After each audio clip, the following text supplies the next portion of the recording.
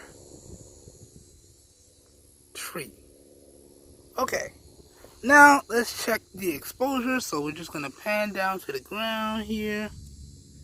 Get to see some nice details on the grass. And we're just going to smoothly transition up and out to the car in the distance there.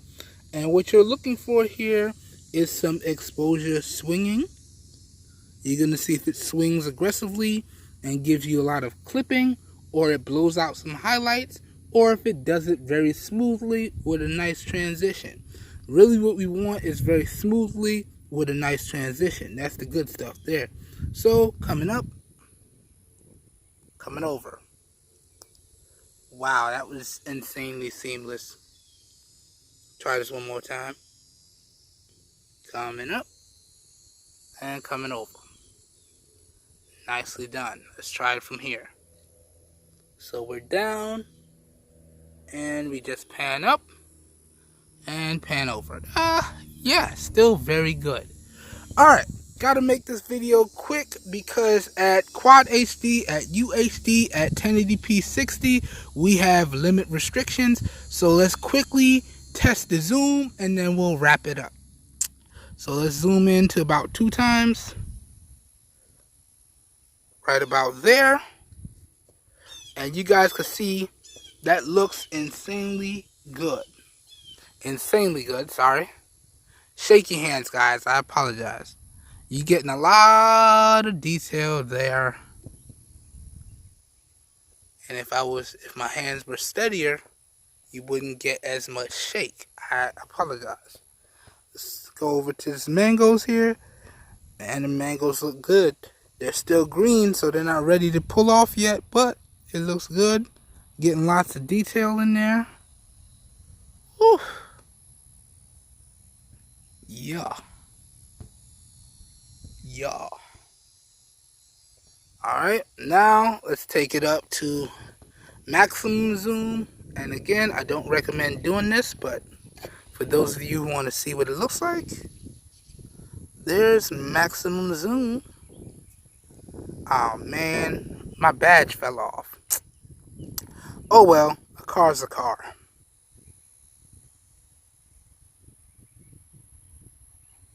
Not bad. A little pixelated.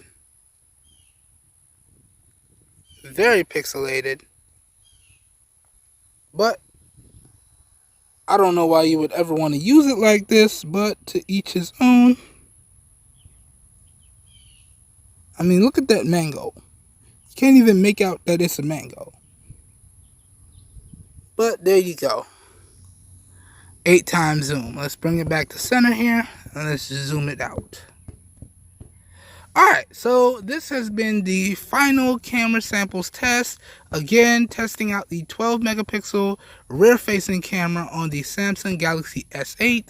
As always, please feel free to let me know what you guys think down below in the comments. I greatly appreciate that. Let me know what you think of the video quality. Let me know what you think of the audio. It's all greatly appreciated. I hope everyone has a great day, and I will catch you guys and gals in my next video. Peace, everybody.